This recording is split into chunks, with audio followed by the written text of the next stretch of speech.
Action.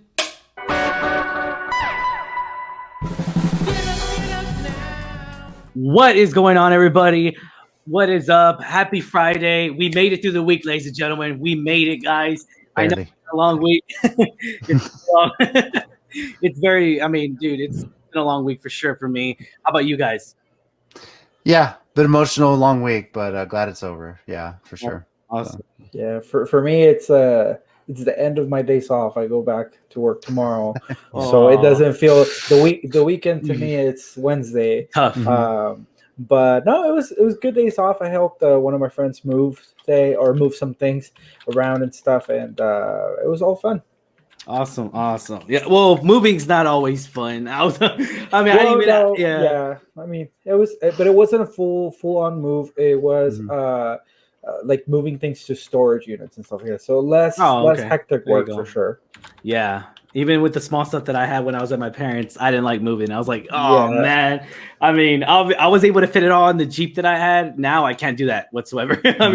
Obviously. No. But let's get right to it, ladies and gentlemen. This is our Wandavision, guys, episode 5, ladies and gentlemen, on a very special episode. We'll talk about spoilers at the end, so we'll leave for spoilers at the end, guys. We're not gonna mention any spoilers right now, but let's give our take on this on this episode, man. What a roller coaster this episode really was. I mean, I know, and it's funny. So Lex. Mm-hmm. I was right, man. I love it when I'm right on certain things. I'll say that. What are you talking about? Oh no, I don't know. No, I wasn't on the episode, but I don't give you credit because you'll run with it. I know that. Well, I'm trying to remember. What are you talking about? I mean, we can't without spoilers, but you can explain more. But because if anything, I'm walking in here thinking I'm right. Because of some of the stuff I've said, but I'm not going to say it because spoilers. I think I think we're both. I know we talked about it. I think we're both somewhat right. Like I got half the answer, you got the other half. You got the first part of the problem. I got the second. Yeah. I actually am coming in with this episode with some new stuff though, because like there's some things that now I'm not so sure of, but. Well, that's the exciting part of these episodes, right? Like they're leaving us with so much still unanswered, but at the same time they're giving us so much, and that's the exciting part. Like so much in each episode at this point in the season, it's where they're elevating themselves. Each episode's getting better and better. Yes, like no matter what, like everyone's starting to get real hype about it. So I guess on a side note, real quick, we'll address this. You know, I saw some people commenting on Twitter and Facebook. And a lot of people are not liking WandaVision, dude. Weirdly, I've been seeing a lot more comments, more so not liking the formality of it. And it's funny too because, you know, it's the popularity, right? I mean, Marvel is popular. You know, that's it's like a popularity contest, and everyone loves, you know, Iron Man 1 and, you know, Iron Man 2 is just as good, but no one wants to talk about Iron Man 3. So it's almost to that extent to where like people hopefully they won't, but they're not used to this formality because obviously it's something different. It's a different take that Marvel hasn't really expanded, and it's a risk, you know, this whole WandaVision and everything. It's really a risk taker, and I love it. Don't get me wrong, I do love it. I think the majority of people complaining were complaining through the first 3 episodes. Yeah, they need a little patience in their lives. Okay, at least you got 2 episodes. But see, we're living in a world, JC, where I'm against it too. I don't get me wrong. I love the 1 episode per week. I do. I prefer that. But we're living in a world where Netflix is just giving us all that one, you know, and just Netflix ruined it for everybody. I get that, but you know what? Yeah. Disney's like, you guys are gonna wait, okay? Yeah. You wait with Mandalorian. HBO's like, you're waiting with his Dark Materials and everything else. You know, you gotta wait with this. You're gonna watch it anyway. Exactly. If anything, Netflix was the one that's going against the grain because traditional TV, you would wait a week. Right. So if anything, Marvel's playing within the rules that TV has been in a long time. But you know, Netflix is the one who stepped out of it, and it's worked well for them. But when you think about it now, with the popularity of these characters and these properties, right? But when Netflix started, they were creating their own thing. They weren't picking up properties of other people. And now we're seeing that, right? Like we see them pick up The Witcher and things like that, right? But But with the popularity of these characters now, I think it just makes sense, right? Like, you know, Netflix drops Stranger Things the latest season, and it's a conversation on everyone's minds for a week. But after that week, it kind of it dies away. Exactly. But see, that's the argument that we can make at like is that's another thing too, because when you release everything all in 1 week, everyone could agree, guys. All the viewers on here, all the y'all, everyone could agree. You have to avoid spoilers, man. I mean, it's very tough, and especially with the technology age that we're living in right now, it's very tough to avoid that. It really is. I hate that, especially when you release everything at once. Like, a prime example, Ryan, you and I, we do a reality show podcast, and 12 Dates of Christmas comes out, and they put 5 episodes here, 5 episodes there. But if you run behind, you have to run a chance of getting the whole season spoiled for you if you go on social media. You know, like Lex said, everything is, you get talk about it for a week, maybe 2, maybe 3. After that, that's it. You do it once a week, you're talking about it for months on end, you know. Exactly. So that's why it's worth it to wait. For sure. I agree with this format right here. So going into this, you know, seeing it more complex and seeing it more emotional, man, I'm loving it, dude. I mean, it's you know, the first 3, I'll give you that, JC. I guess the first 3, I was just like, okay, I'll still give it a chance. And I know critics, they got a chance to watch the first 3.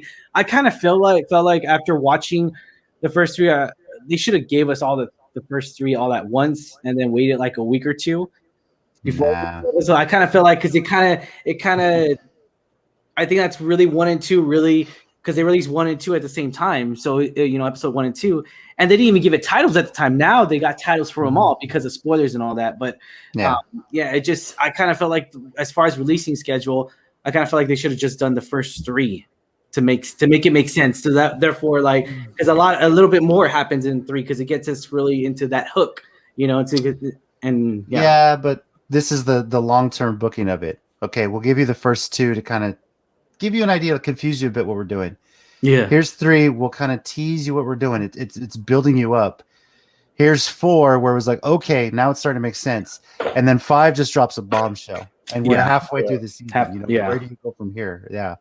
So this is it's genius the way it's written. It's genius the way it's booked, I guess you could say, if we're talking wrestling.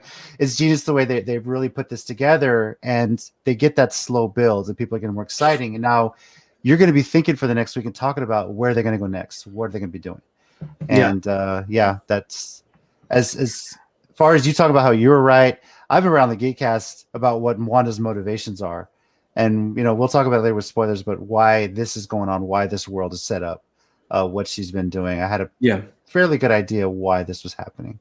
And that's what I told Ryan last week, that he did indeed have that right, because that's the thing that he had called. But this episode, once again, I'm wondering what new references we're talking about, because for me, once again, there's a few things that I think I'm catching on to, but now I'm speculating even more, like things that I maybe was wrong about, and because we still haven't had that full circle moment, right? There's still some things under the wraps, of course. I mean, the fact, you know, and I've said this before without getting into spoilers, the fact that we're at this point in the season and we've had this much information released to us, there's a curveball coming. There has to be, right? I think in other series and things like that, you might find yourself in a situation where there's a big wow moment, and people may have think we reached that, but we haven't yet. Yeah, definitely. For real. Yeah, you know, I'm seeing more and more their chemistry together. You know, Elizabeth and Paul. It's really, guys, it's very natural, man. It really is. It's a very natural, and it's funny too because they kind of have a little huge. I'm not gonna say huge, kind of a little age gap, I would say, and it's weird how they're just, you know, it's like they're not the same age, but it just seems like they're a lot closer in age, like 1 or 2 years apart. But in reality, you know, it's a little bit farther than that. But it's, you know, it's weird to see them really just. I mean, dude, it's just natural, man. I love it. I'm digging it. I love seeing Paul coming into this and just really changing the whole mood of this episode, you know, and just seeing Elizabeth change the mood too as well. We saw a little bit different side of WandaVision than we than we have seen this whole season of the last 4 episodes. So it's something very different. And like last episode, we saw another behind the scenes, so to speak, behind this show scene stuff. And it's really good, man. I'm digging it. It's carrying it up very much, which is funny because a lot of people are just, I saw a lot of comments. I was like, most of them were positive, but of course you're always going to get haters. Haters going to hate. Number one rule of the internet: don't read the comments unless you're watching us live. Go ahead and comment. We might read it. So go for it. Yeah. No, yeah. I kind of I agree to that point because at first, frankly, at first I'm referring back to Age of Ultron, and I mean technically, no, the romance technically started after that. It started on Civil War, but at least just Age of Ultron being the first time that Scarlet Witch and Vision appeared, I didn't buy their love interest, or I didn't love. Yeah, Civil War is when they were together, though, right? That's they were actually Civil War is where it developed. Yeah, that's what I'm saying. Yeah, that's what I'm saying. But I mean, I knew the comic book, so I knew they were going to go there eventually. So Age of Ultron, when they were introduced, not only I think the age gap was there in my mind, but even just performance wise from each one of them, I was like, I just don't see how there will be a click. And then in Civil War, it gets introduced, but it's also very. I don't want to say inorganically, but they just kind of put us in there they're dating now. That's it. It wasn't natural. It was just hey, it wasn't even official. It was just, what are we eating for dinner? It was just weird. It was what the heck? Yeah. And granted, I don't want a Marvel story to explain how they filmed that. Yeah, I want to see from that. a performance standpoint, at least at that time, I wasn't buying the romance. Now, and I've said this very early in the episodes, these actors have more freedom and flexibility, and they're showcasing their range. And within that range, they're showcasing that the two characters clearly have that chemistry now. And I think the format of the sitcom has done a great service to that, but also the writing here is particularly setting up their devotion and relationship to one another. And once again, I think that's the magic of these Disney shows, right? What lacked in the movies can be expanded upon in these series. Yeah. For sure, man. I totally agree with you there. Ain't no argument there, brother. Ain't no argument. And it's funny too because I know we talked about it in the past already, and it's just you're going into that expectation that you're gonna enjoy Marvel products, so to speak. You're gonna enjoy watching these TV shows and movies. And again, I know we said it so many times, Lex, on the past episodes. Yeah. This is gonna shape the form of what's to come for Marvel Disney Plus series. This is it. This is going to shape it. And I feel like it's a good format because I feel like it's not obviously an exit from MCU whatsoever, but I feel like it's its own unit. It's its own, I don't want to say genre, but it's its own, its own side story. Yeah, exactly. Yeah, and I like that. I like that because it doesn't feel forced to where it's part of MCU. We're making it real big, a part of MCU, but it's not just its own side thing where you can really grasp and really have character development in this whole season. I love that about it. Yeah. But all right. Let's go to ratings real quick, and then we'll mention spoilers because I know we got a lot to talk about on spoilers. So we'll go ahead and mention ratings. 1 out of 10, 10 being the highest, 1 being the lowest. Lex, you go ahead and go first, brother. I thought about this after I finished the episode. And I really think this is my first 10. What the hell? What? Yeah. Oh my god, dude. For me. Okay. All right. Okay. Dang, that's saying huge because I thought about it. I just realized something. Sorry, I just realized a geeky thing. Both of you guys y'all love Superman, right? Oh yeah. Yeah. Of course. Okay, this is coming from this is coming from DC people. Well, I can appreciate Marvel. I've never really been.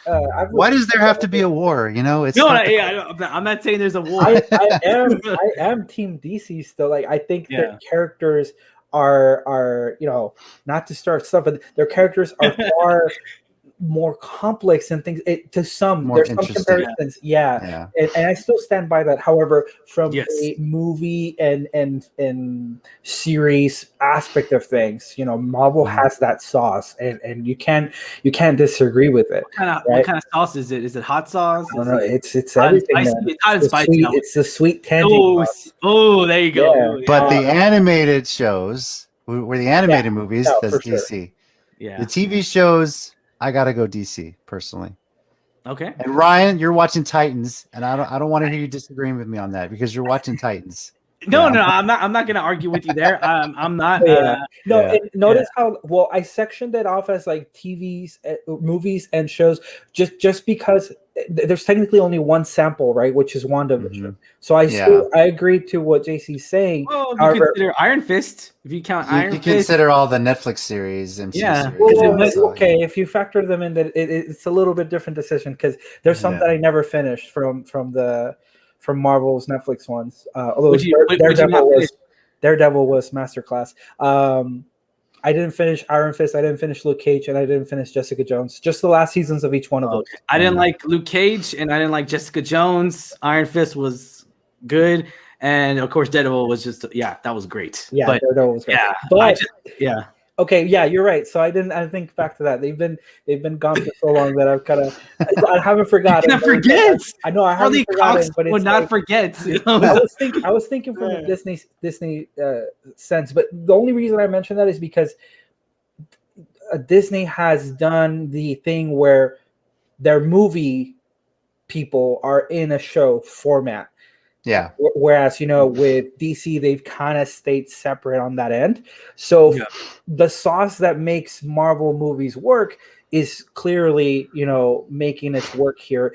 Although, once again, with WandaVision, I think there's specific details about the show that some people are broken apart from, right? I think perhaps Falcon and Winter Soldier will be more of the Marvel-esque that some of the, I don't want to call them casuals, but just the casual Marvel viewer would be looking for.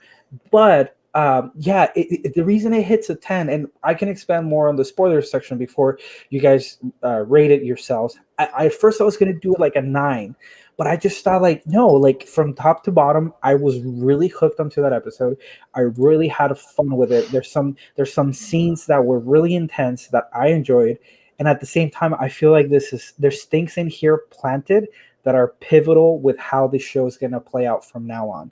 So I think for that, all those reasons to me make it a 10, because this episode I think is going to have an impact on how the rest of it plays out. Gotcha, man. A lot of statements right there. I like it. JC, brother, what's gonna be your rating, man? This is interesting. I don't usually give ratings on single episodes. I like to do a whole season as a whole. Yeah, because it's hard, but because I think a lot of the anticipation on this episode was because of what happened the previous episode. Mm-hmm. Now you understand what's going on. Now you're keeping it hooked. And there's a lot of confusing things here. We'll get into spoilers why that is. And then that ending, though, kind of brings you back. Now you want to know what happens next, So I won't give it if I'm giving it a rating, it's not a 10 because I still think there's more to even better. Like if I give this 10, there's got to be a better episode out there. Is it the best so far? Oh, yeah, definitely. Yeah. Definitely. So, and episode 4 is a close second, but I'll say that, but I'm not going to give a rating on it until I see the season as a whole. That's just how I like to do it personally. So, I like to do episodes, and you're weird that. I would say the last time's episode is a 1 or 2. I did not like it. It was slow paced. It felt like a little kindergarten wrote the episode. But anyways, I'm not going to get into that. But it just wrong so let's go. And I'm talking about. I think it was the Hawk. You're talking about season 1 or season 2? Season 1. It was season 1. It was a very slow episode. I was like, oh my god. Wait till season 2. It was dragging, bro. It was. I and it's funny too because you're not the only person that's told me that, but I'm not gonna get into that. But anyways, so going into this, it just, I'm gonna totally agree with JC on this, and of course, and both of you guys, of course, Lex. This is the best episode we've gotten so far in this season, I would say, and and that's what's saying without a doubt. Just the acknowledgments that we got in here, the confirmations that we got in here. More questions, of course, man. A lot of questions, a lot of trying to figure out. Okay, what the hell just happened? Did this I have really just theories. happen? I have theories. Playbacks. Playbacks on everything. I was just like, wait, what? What did they just say? What did we just see? Wait, 1 second. And it's just, you're stuck in that, just that instant replay mode, and you're just like, wait, did that just really happen? Like, and you really question yourself and all that stuff. Like, what scale are they really gonna push? What is Kevin Feige really gonna push and everything? And when they place their bets on this show, because I was very surprised this was their first show to showcase to us, and I thought it was gonna be Falcon. I thought we were gonna play it safe and do Falcon and Winter Soldier first. That's what I really thought. But I was like, oh crap, they're doing WandaVision. I was like, man, they must have a lot of faith in it. And yeah, does not disappoint whatsoever. I'm gonna give this a solid 7. Solid 7, man. 7, yeah, dude. Hey, I'm very critical. Ryan's a tough critic. He's very picky. We've been over this on Island of Reality. Yeah. He's very, very picky. Very picky, brother. Very picky. Have you ever seen a 10? A 10 level episode? Are we talking about women or movies? What are we talking about here? We're talking about both. Okay. Well, we're rating episodes, so I guess a 10 level episode. I don't know what that would be like. I mean, aside, but finale to Smallville. It's going to be Smallville when he reaches when he comes in contact with Justice League of Society. I think it's that. Oh, season 5. The first. Yeah, time. That's 10. Oh, I'm so jealous. I want that so bad. I'm so jealous. There it is, brother. I mean, I have them all downloaded, but I would love to have that one day. Yeah. So yeah. Yeah, no, dude, it's great. Speaking of which, my birthday's coming up in March. Oh, there you go. Damn. What day? So is my girlfriend's. Yeah. So that'd be a great 40 present for a 40-year-old because I'm turning 40 on March. So. Dang, you old. Dude, you're not 40. What? What day is it? Yeah. March 7th. March 7th. Oh, wow. 40 years old, March 7th. About a little over a month away. So, yeah. Dude, that's crazy, though. Not, no lie. You do not look 40 years old. I appreciate it. Stop flattering him. Thank you. Stop it, Lex. It's me. I don't know what I'm gonna look like when I'm 40, man. How old do you think Lex is, JC? Let's see if he's gonna be. He's probably like in his early 30s, if I had to guess. You're off by a little bit. It's the beard. Oh my god, he's younger than me, dude. I'm 25. Wow. 25. Yeah. Oh, nice. Yeah, you see, man, I don't know what I'm gonna Congrats, you can rent a car. Yeah. When I'm 40, I'm probably gonna look like I'm 60, man. I don't know.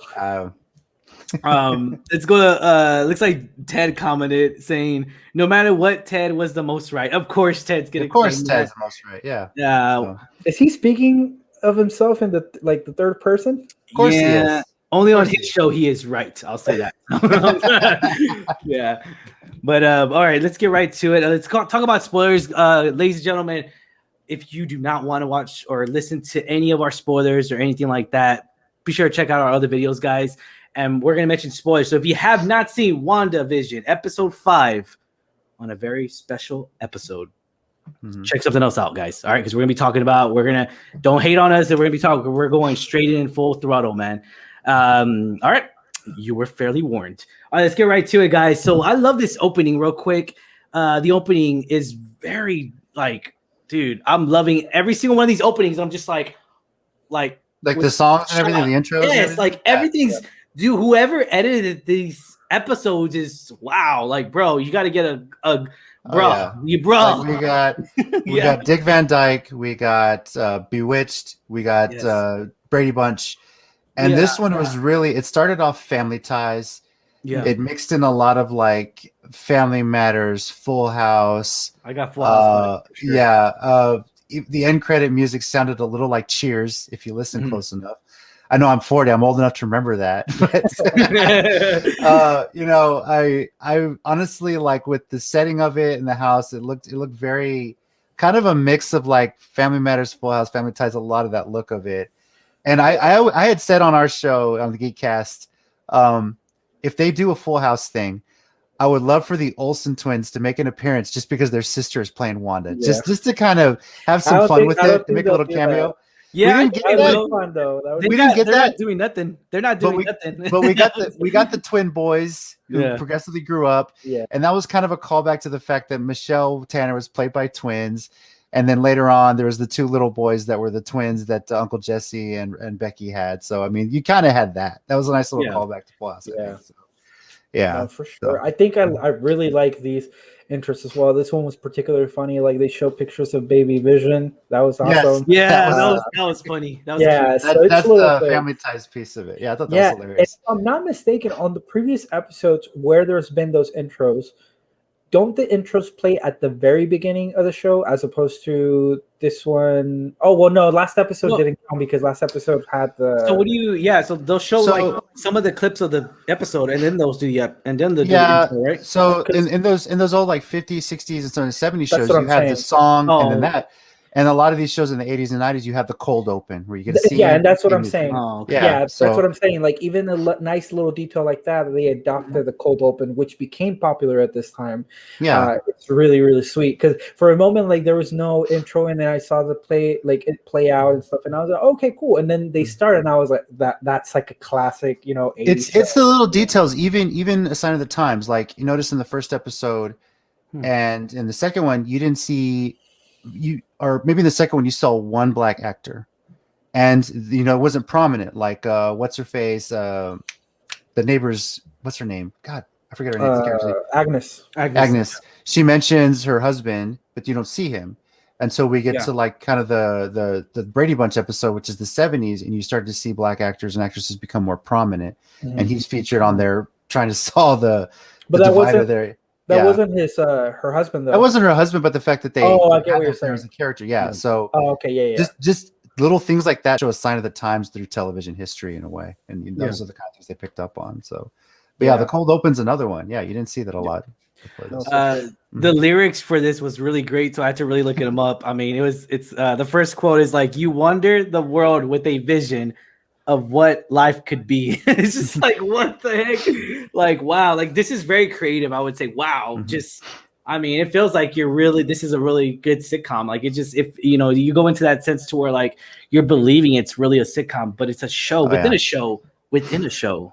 So and it's getting close. It's getting close to that part where they're truly splitting away this reality that Wanda has created. Because there's times, and I've noticed this on older episodes as well. There's times where they go off script, right?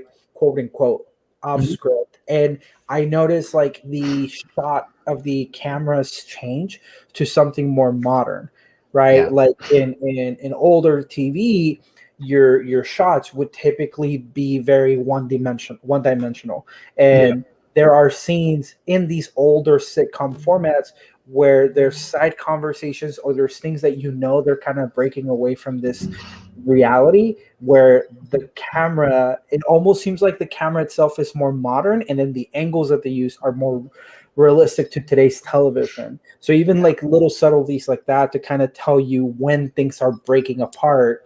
And even there's like longer periods whenever the laugh track is not there.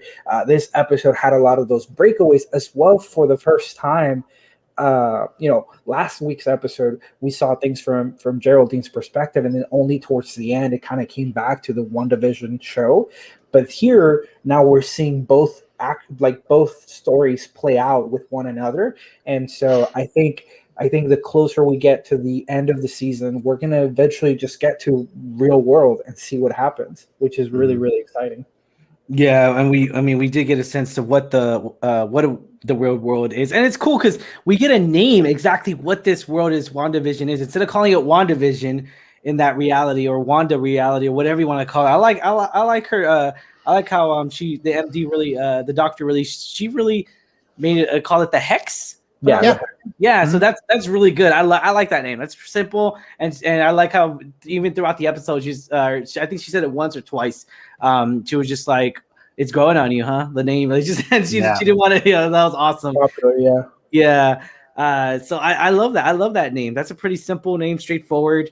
And yeah, I mean, so different opening. 80s theme, of course, is rowdy 80s. And just I feel like. Yeah, I feel like there's more tension in this episode, tension into figuring out where, and just even Vision is wondering like, what the hell am I in? Like, well, I theorized just from the previous episode where she had a quick split second of seeing him dead without the Mind Stone, head blown open. I theorized she probably stole his corpse and is reanimating it in her TV show for him to be alive. That's like the only thing I could think of. And she's starting to lose it a little bit. So, and she can mind control all these other people, and she's starting to lose her hold a little bit on Agnes, you've noticed, because Agnes, like episode 3 was starting to say, help us, we're trapped, or you want me to shoot that again? Like, you know, she's starting to kind of come out of that reality, whereas the workers are just like categorically brainwashed, you know, they're all reading an email at the same time, but she can never mind control Vision, you know, it's an android, it's a human thing. So I think if there was one wild card in there, first off, how she brought him back to life is an interesting thing to wonder. And if he's even really back to life, or is it just her putting some consciousness about him in there? Yes, that's the question that we talked about. I know we got really in depth on the episode we had with Ted. In the comics, you know, the kids, they're obviously they're real, and they're saying they're real here. So I would say, I mean, in the comics, there's of course different versions of it, but there is a version where she does bring back Vision, and that does come to life. So I hope that's true. I don't want. Of course, we don't want Vision to die. But I want it to be to where like she's so powerful that he is back to life. You know, but at what cost, right? At what cost? You know. So. Well, one thing that I've theorized for a bit now is, you know, I know we spoke with Ted and things like that, and I had mentioned that I don't think he is a construct, and that I don't think he is being manipulated because of those breakaways that he's had. Like we've seen him have his own doubts and thoughts about what's happening around him, and we wouldn't see that if he was like mind control or in full control, or if it was a creation of Wanda's like a construct of Wanda's, right? So I knew there was some like form of tangible vision that we're being presented with. And when people ask like how did she bring him back, though I don't know the question, they were both created and products of the Mind Stone. So her Wandavision's, or Wanda, I keep saying Wandavision, Wanda's powers are part of the Mind Stone. So I'm thinking she has that ability perhaps to have him back. But I believe that this whole Hex environment is part of the reason why she doesn't want to leave, is because he probably can't survive outside of that environment. And she doesn't want to lose that. So I think she's being limited as to what she can do and how she can keep it all together. But I still am a strong believer that someone is benefiting from the situation outside of Wanda. Really? And there was clues in this episode that like reinforced that, because it all started with Agnes, right? Like Agnes acting weird and kind of like acting like there was like a outtake, right? Of the stage. She was like, "You want me to run it again?" Like, we're getting her to act more comfortable with breaking away, and Wanda doesn't seem to have a problem with it, right? Like it's almost like Wanda just edit out the broadcast. That's basically but Wanda's edited out broadcasts from other people, kind of breaking away, absurd, but not Agnes. Right, and Agnes has still always been a very interesting character for me. I know where you're going with this, because you said it. Well, I'm just saying, like Agnes probably has some sort of role here. Like I think perhaps out of everyone, I know JC mentioned like she has called out for help to an extent, but I'm thinking like, what if that's part of her game and she's just the only one that's not in control, or that's not being manipulated by Wanda? Perhaps because she's either aiding Wanda or she's benefiting or serving something else benefiting from the situation. JC, if you haven't seen the previous episodes, for a long time I have called that perhaps Mephisto is involved. And Mephisto could possibly be Agnes's husband, as he's never shown. Which that would be a huge like wow, like that's a huge theory, because we're going to spiritual realms. We're going into, and that's another thing too, is that is Disney really going to do that? Because we go into the demon. So we've theorized this is how they get to the multiverse, and they kind of set it up at the end of this. You know, obviously. So spiritual realms, any of the realms, quantum realms. Yeah. That means that means that Mephisto put his two soul, he split his soul into the twins. Then that's what you're. I mean, if you want to go comic based, I mean, something. Yeah, they're definitely.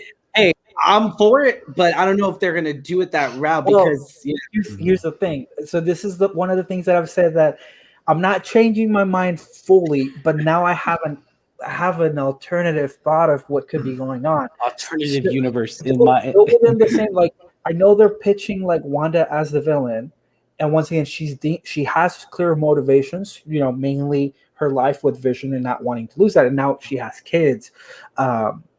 Someone's benefiting, and if I may, like just real quick, some of the things that I noticed on this episode, you know, even things like, for example, in the episode, they have a dog, right, and the dog passes away very strangely in Agnes's like bushes. I think she killed it.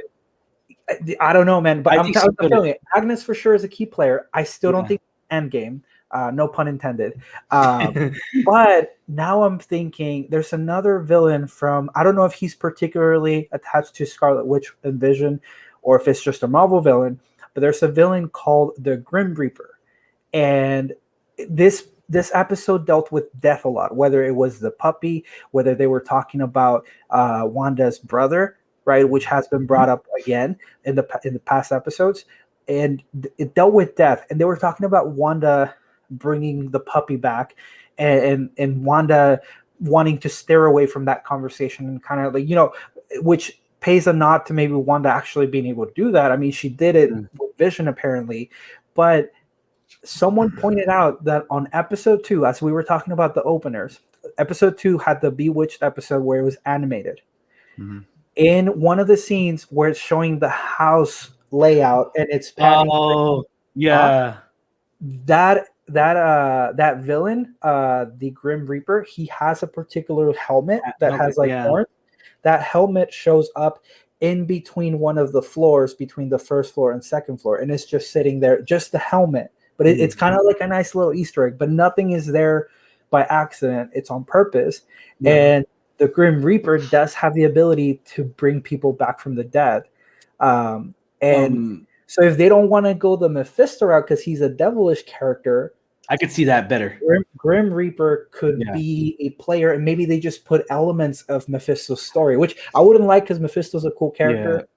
But I don't know. I just wanted to pitch that with you guys. Maybe it's a combination of both. Maybe it's a combination of both. So Grim Reaper is actually a partner of Ultron. So he's really that. So there's that connection already, obviously. So he's be like, you know. But obviously, it's very hard because they changed a lot of this. Obviously, it's not, you know, print on print about the same as a comic. So it's very not going to be. Yeah. So it's just which is fine, totally fine. Marvel's known to switch up the villains, particularly villains. Their storylines. Marvel's known to do that. And that storyline when we got Age of Ultron, from where we were at that point in the Marvel Cinematic Universe, that was a good way to write it. You know, RDJ he wants a shield around the planet, you know, and just he was so afraid, so just, you know, anxiety was through the roof. Obviously, we saw that in Iron Man 3 and social anxiety and depression, just like and we saw that. And they used those same events plus what happened in Civil War to kind of pitch Wanda. You know, the government was pitching Wanda as the villain, which, you know, once again, WandaVision has that power and has that level of I don't want to say character, but she can get there. She can get there, right? Especially when she's being pressed on by her will. And so it's definitely like they're doing right in pitching her as a villain. But once again, I just think someone must be benefiting. And I just wanted to pitch that by you guys. The other thing that I realized, and this is thanks to some sources and videos that I watch, right? But notice we had another commercial break, right? We hadn't had one. I don't recall if we had one last episode because that took place in Geraldine's story. It's only been on regular ones, yeah. But yeah, we're back with the commercials, and we all can agree on, especially now, right? That it's all things pertaining to Wanda, right? There was Hydra influences on some of the commercials. There was a Stark reference, which her parents died because of a Stark bomb. All of these elements, of her life. The watch was the Striker watch. So all of her life's like memories are playing as commercials. And for a moment, I thought we cracked it. That's it. That's the answer. And then someone pointed out that each of the commercials has an Easter egg to each of the Infinity Stones. The first one being the what was the very first one? Was it the toaster? I believe so. Yeah, the on the toaster one, even though it was like Stark Industries toaster, there is a portion in the back where there's like a lamp or like a mirror, and it's shaped like the Mind Stone, and it's glowing. And then the Striker watch is a nod to the Time Stone. Yeah. And then can you guys recall the soap commercial, the Hydra soap? Yeah. The box of the soap is shaped like a perfect cube, which is the Tesseract. Okay. And then this new commercial showed us a red liquid ether, and that is the what it was, a Power Stone, the Power Stone, Reality Stone, wasn't it? Reality Stone. It was clearly a liquid material, and it was red, but they're cloaking it with other Easter eggs. Like, we've all been focusing on the Stark Industries, on the Hydra, and then this one was Lagos, which was the city that Wanda had her accident with her powers in Civil War.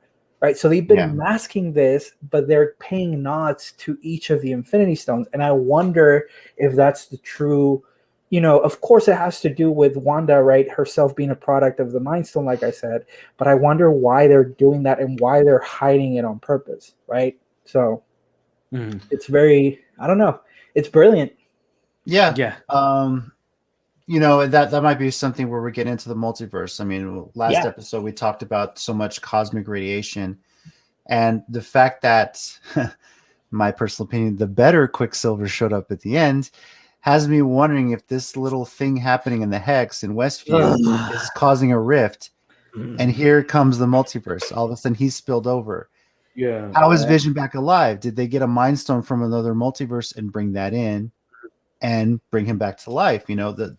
This is kind of where it's leading into that. What cost to Wanda? What has she sold to have this happen? Yeah. And we know her motivation. We got a confirmation of motivation. She stole Vision's corpse. She went outside the Hex and said, "Leave me." Basically said, "Leave me the F alone." This is my world. That was a badass scene because she's scary, man. She's scary, and you could see it, and that's what I loved about it. You could see the emotional tragedy in her eyes, in her facial expressions. I mean, facial expressions go a long way, and you can really tell like she's in mourning, and she's in denial. She doesn't want to get over the fact that he's gone. And she's obviously, she brought him back to life, and she captured these people, and hopefully maybe we get into a sense to where she got these people at, or maybe they were already living there, or just a lot of these questions that have not yet been answered yet.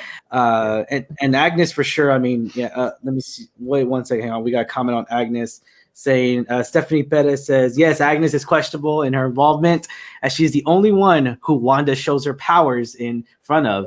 And Agnes laughs them off. Okay, see? Yeah. I mean, dude, there's something. Yeah, I was skeptical on Agnes, whether she was control or not. But this episode, Wanda showing her powers and then Vision calling her out, and Wanda being like, what are you talking about? Like, I was like, these two got like, Wanda knows Agnes and Agnes knows Wanda to an extent. At least that's my working theory currently. But another last thing that I wanted to share, I mentioned earlier that there were certain things in this episode that further confirmed that it's not just Wanda, and there's people behind it. In that super intense scene where Vision was just losing it, is like, some shit's going down. You have to tell me you can't do this shit. Which I love, by the way. Once again, they're showing their range. Like, Paul Bettany and Elizabeth Olsen hadn't got a they didn't previously had a platform to showcase this level of acting and emotion and anger, whatever it may be. It was great, but Wanda kind of broke at one point, right? They came back to each other, and Wanda's like, like, you think I know? Like, I don't know how this started. Mm-hmm. Like, Vision called her out on, hey, I believe this might have been subconscious at one point, but you're snapping out of it now. But you're still trying to keep this together, and that's not right. And she was like, you think I know, like, how it started? Like, I don't. And then she told them, like, you think I have the power to control every single person that, you know, takes their kids to school or goes to the dentist? Like you think I can do that? And she was saying it in a way where it's almost like she's snapping even further, admitting that I know something's wrong because I can't be doing all of this myself. Yeah.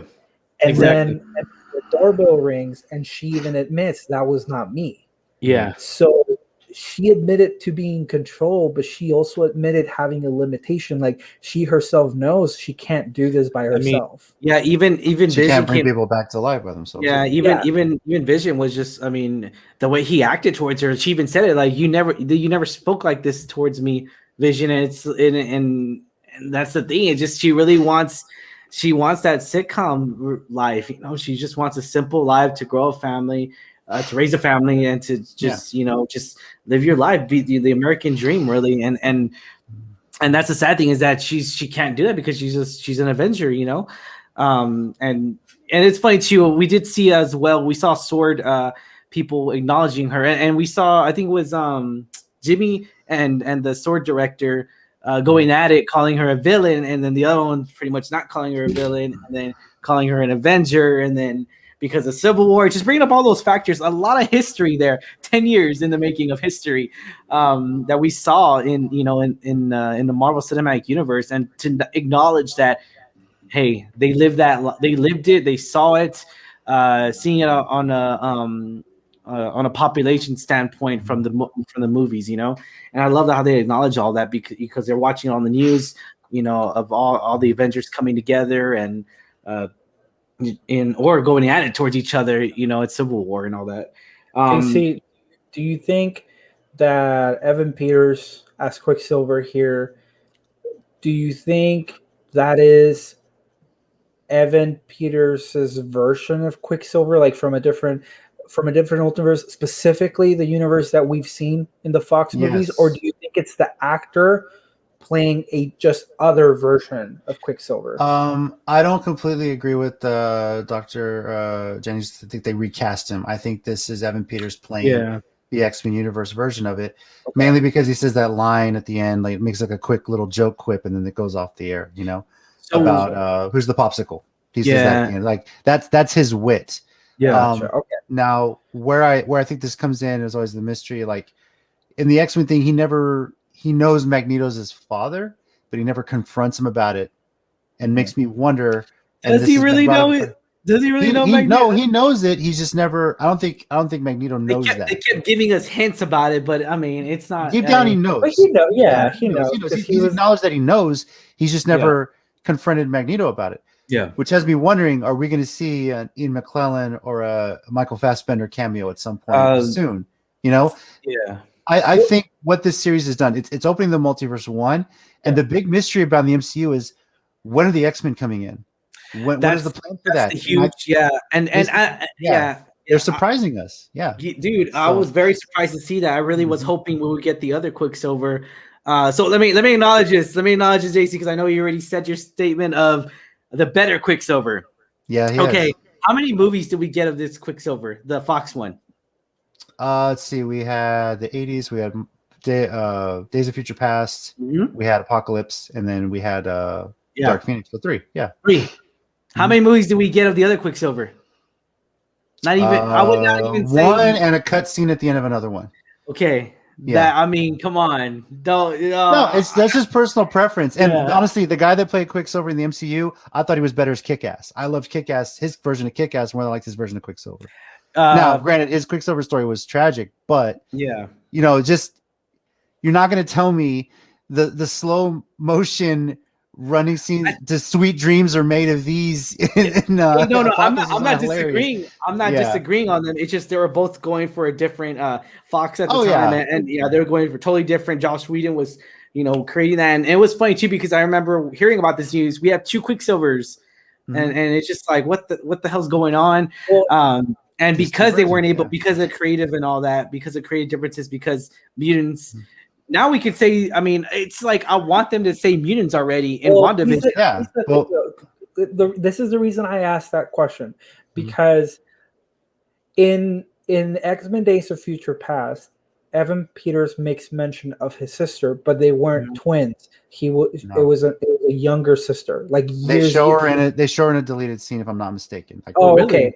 Yeah. There is a deleted scene. There's a deleted scene, and I think it's also in the road cut of Days of Future Past, which if you haven't seen the road cut, it's really good. Where he's sitting there with his younger sister. There's Wanda, dressed in the Scarlet Witch outfit as like a costume, like a princess. So there is a scene of that. Yeah, go check those out if you can find them. So, but in the actual final cut of the movie, they did make mention of her, and they did make mention of her just being younger, like little sister, not twin or anything like that. Yeah, and that's the main reason I asked, because I know I don't know where he came from, because once again, Wanda says it's not Wanda, so he can't be mind wiped like Wanda. So something else is at play. But if he is directly that version, then you wouldn't acknowledge Wanda as a sister directly. Yeah. But I'm wondering if Marvel is.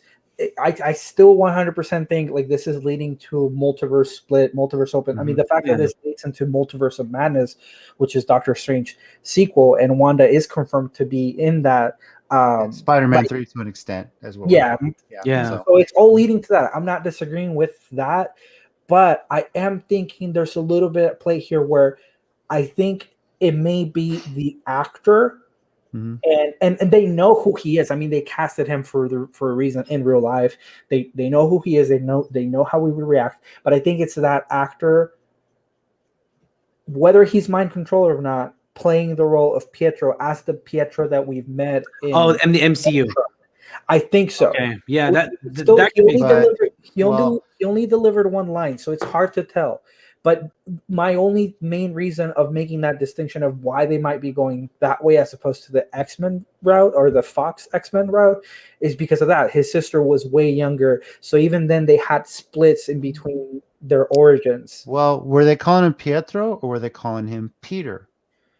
You have to go back and listen, because Pietro in this. But if they start leaning and more calling him Peter, then you're getting into the Fox side of things. Well, yeah. They call him Peter, yeah. Well, so it's all in the same now, that's guys. Why, you gotta clarify this. It's all it's all in this umbrella. I just think they're doing it because they know what they're playing with. Yeah. I personally don't think they're gonna hard confirm multiverse.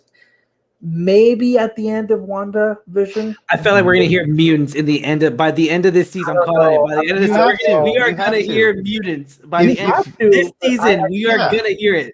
We are going to hear the word mutants. I don't care what you say. You're going to open up a world to another multiverse where you said earlier, mutants didn't exist in this world. They're metahumans. Yeah. But now we're going to go to another multiverse where they're mutants. It's different. Yeah, maybe. Yeah. Their backstories are different. Yeah. I do agree that it's going to the kids, because the kids are mutants. I mean, I mean, technically they are, because they have their powers, you know. You mentioned Mephisto could be their father. I mean, well, if Mephisto, depending where they're going, I could see, now that Lex mentioned that, I could see them going more towards the Grim Reaper side and having the kids be mutants, the first ever mutants. Besides the new Quicksilver, I kind of feel like they're gonna do. They wouldn't do the upscale like over the top, because they have to bring it home. You know, they have to bring it to where like we got Fox now. Let's use our scale of Fox stuff, because we haven't seen it. Let's be honest here, we haven't seen it. I mean, when's the next X-Men movie? Like, it's just we really don't know, because Dark Phoenix left us so much in a bad taste in my freaking mouth. It's disgusting. It's like Justice League all over again. And it's just wait for the Snyder cut, Jesus. And hey, the Snyder cut's coming, but last Justice League movie was crap. But anyways, I do think it's going to lead to the creation of mutants. Yeah, exactly. They're going to drop the M word. Yes. I think you don't, or you do. I don't. I think they're gonna hold that off. Crazy Legs, you crazy. I think so. Bro, it's gonna be a post-credit scene at the end. They're just gonna pop in and say mutants and leave, and that's it. All right. Remember this. Me and JC are saying they're gonna say mutants. I think they'll acknowledge it. I'm team. It leads to creating mutants, not just dropping the word. I personally you're creating super soldiers. What do you with power? What do you? They're gonna say it at one point, but they're waiting. I don't think this the Quicksilver's appearance is the last of the X-Men we're going to see in this series. This is the halfway point. They're going to build something up. I could potentially see a Phoenix versus Scarlet Witch showdown at some point. Who wouldn't want to see that? So there's something brewing here, and I don't know if this is the only season we're going to get of this series, but if they leave us with a random appearance of Doctor Strange and some opening a rift into a multiverse, and here come the X-Men, I'm all for it. Then people are wondering, why haven't they mentioned the X-Men? Maybe this is why. Maybe they've been wanting to surprise us with it all along. Yeah.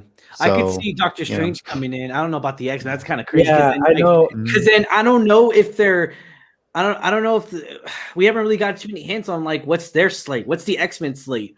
What are they planning? Maybe this is why. They don't want to tell us. They want us to find out this way. This is the slow burn. This is the long-term burn. I agree with you, but then I don't. I'm really I'm just like I agree. That would make sense, but I'm just like nah. They're gonna do a movie. They want to make a movie because again, this will be the first ever X-Men / Marvel Cinematic Universe appearance of these characters. Of this is the word mutants. This is gonna change everything. I'll put it in the same vein of the Mandalorian. When when Disney, part of ESPN, right? They own ESPN. When they did their investor thing and they revealed everything they had planned for the Star Wars universe going forward for like forever now, they didn't tell us about the Book of Boba Fett. We found that out in the post credits of the last season of The Mandalorian. Now they've listed everything they want to have planned for the MCU. Maybe they haven't told us this because they want to surprise us with it. Maybe they actually make an appearance and then the next day they say, "Oh yeah, by the way, here's the X-Men movie we have planned 2 years from now." You never know. So, but they did announce Boba Fett, and then they canceled it. So I mean, no, they didn't announce it until the Mandalorian showed it. No. They announced the Boba Fett movie, and then they were all like, "Oh wait, never mind. We cancel. Never mind. It's not there." It wasn't on the big investor call, and maybe that's why they're taking the approach here. Is like, we're not telling you anything because we want to reveal something, and then we're going to announce, "Hey, here's the movie we're working on." I agree with AC from the slating standpoint. Like, yes, they can hide that and then just drop it on us after the events of this. However, it is different because there was, while Mando was being shot or produced, there was already rumors that I forget the actor's name, but the actor that plays Boba Fett, but that he was on set. So there was rumors on that. With this situation, Evan Peters was reported on set before WandaVision even started. Granted, that's if you're looking or if you didn't stay away from spoilers and things like that, right? I stay away, man. I'm also waiting to see it. Yeah. No, so I tried to, of course, but I still saw the Evan Peters thing. But what I'm saying with this, it's easy to hide a slate announcement of something that happens after this, but I don't think they'll show X-Men because from a casting standpoint, or at least any big names, because from a casting standpoint, that is really hard to actually just under wraps. Yeah. So if they're going again, they could do two things here. Like I said, I agree with JC. I'm just like I could see them as far as the cast. They could bring in Michael Fassbender, like you said already, and bring them in just to have that cameo of them, of Magneto, and just to acknowledge like, hey, they're with us now, and just to have a whole montage towards it, but not show the new mutants. Just show us, hey, mutant, or at the very end, just how they always do it. Mutants coming soon, or like something like that. Yeah. But as far as new casting, we're not going to see it in this. Obviously, I don't think so whatsoever. We're not going to see any new X-Men or any X-Men. I would say like movie slates, unless they acknowledge it like that and they just bring in the old characters. I would love to see Sophia Turner, and again, that has. I don't want them to recast it anyway. I like the cast that they had. I loved it. I love the cast. I'm not gonna lie with you, JC. I really did, but I think it's again, we come into an age to where, for instance, just the thing I just mentioned, Boba Fett issue. When they announced Boba Fett, everyone hated on it. So therefore, Disney was like, "Oh crap, let's change it up." And I feel like we're coming to an age to where they're trying to please the fans so much. and it's like they just release small little snippets of stuff, and they're like, let's see how they react. Let's see. And then if that obviously changes, because let's be honest here, it's all investors. It's all about making money here. This is a business. So let's try to, if it doesn't work out that way, we'll try a show. If a movie doesn't work, we'll try a show. If a show doesn't work, we'll just attempt maybe a movie. I don't know. We'll see. But it's one of those situations to where, like, I feel like we're leading into, I mean, look at what happened with Justice League. I mean, just so much reshoots, so much of lack of leadership there. I mean, so much of just, the investors, they like it. They like, DC. Yeah. But now the studio hopefully has learned to just fuck out of the way. That's my thing. So. And that's the thing. Like, I'm just trying to, grasp is that, they're really trying to just please everyone at the same time, but yet it's so hard because there's millions of people with millions of opinions just like us, and and we share those opinions, and that's the thing. That's the beauty of this is, of course, it's all work of art. Granted, it's not always great work of art. Some of it's crap, and obviously Dark Phoenix was crap. But I mean, I don't blame. And here's the thing: I acknowledge every time I talk about that movie, I do not blame it on any of the actors or actresses. I blame it on the creative team. I blame it on the writers. I blame it on the directors. I don't blame it on any of the actors, actresses, because I'm with you, JC. I love that cast. I really did not want to see that cast go away, but because it went to Disney, I feel like we're not going to see that ever again. I feel like Disney kept Ryan Reynolds as Deadpool. There's hope. There's hope. I know Hawkeye. Don't give me hope. Whatever. There's hope. Okay, so let's just see how it plays out. I mean, they're the ones making the decisions. They haven't really steered us completely wrong on how the MCU has been put together. 10 years and all these movies later, it was a slow burn. The decisions they're going to make on the Black Panther going forward with the passing of Chadwick Boseman, I think we've learned at this point to just trust what they're doing and just let it happen. And we'll see. Meanwhile, on the other end of it, DC, of course, with the Snyder Cut, I think is their way to hopefully get some trust back. And maybe the studio learns, just let it happen. So we'll find out what goes on. Yep. Exactly, man. I can't wait for this to happen. I can't wait for so many scenarios that we got out of here, guys, that we just we can't wait. We got on recording. We'll go back to it the very last 20, I'll go back to it, skim through it and see who was right at the very end of this this season. And I'm gonna try. We are gonna try. I'm gonna attempt to do a reaction video again. It's not. I don't know if it's gonna happen. We'll figure it out. Yeah. No, that's a Cardi B. No, that's a Cardi B. Oh God, that was a huge headache. But it just copyright issues. But we're gonna try. I know Lex. Lex said he's down, and I know we're gonna try to get to that. Get a reaction on the last episode, and hopefully not get copyrighted. It's very hard in this. The trick is to play the audio but not show the video of the episode. If you need lessons on how to do that, we did it for the Royal Rumble on the WrestleCast. A live reaction to it. You can hear the audio just as long as you show to the video. But that's there you go on that. So yeah.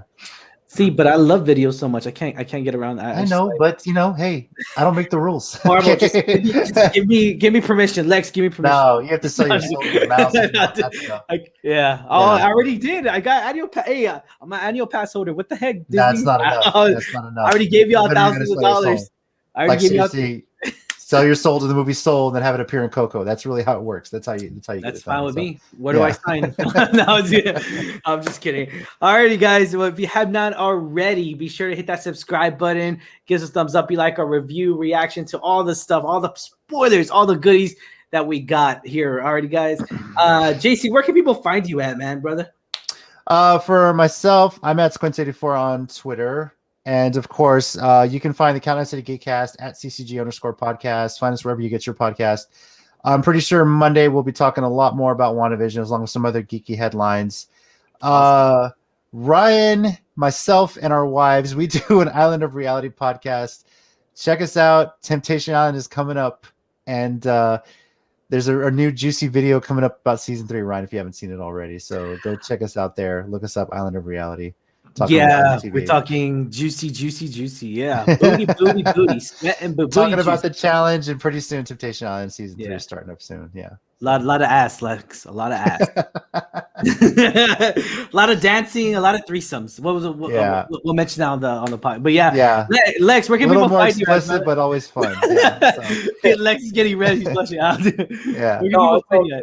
Well, if you guys want to catch me, I am over at the Not in Theaters podcast, available pretty much everywhere for any like movie content. We've actually gone and done an episode from a while back where we recast a new XMen, like an MCU level XMen, right? So if you're interested in which actors we picked, definitely tune in. It's a lot of fun. And then for any gamers out there, if you want to tune in, I am on Twitch as The Lex Level.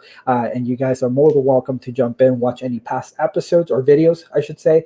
And then I do try to stream at least once or twice every week. Yep, and I'm commentary. Twitch too, as myself. I'm myself too. Twitch.tv/NakoFan64, NakoFan64. Mostly fighting games, a little bit of Scott Pilgrim. I'm playing a lot of the Windjammers 2 demo that's out right now, and a bit of Goro Mark of the Wolves. And Windjammers 2 free on Steam. A lot of fun. I'm actually looking forward to the real game. The demo is really good with a lot of gamers. I have no idea what you guys are talking about. Well, because you got to work on your Smash Brothers game to get on our level. Oh, here we go, dude. That's it.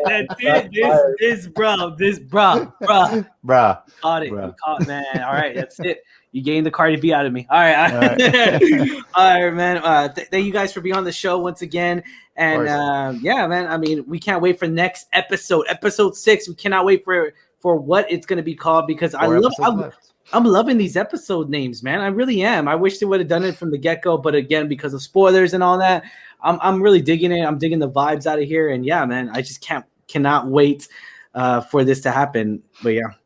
Mm-hmm. All right, guys. Well, have a wonderful day. Have a wonderful weekend. Thank you for making us a part of your day, guys. Catch y'all later. See ya, everyone.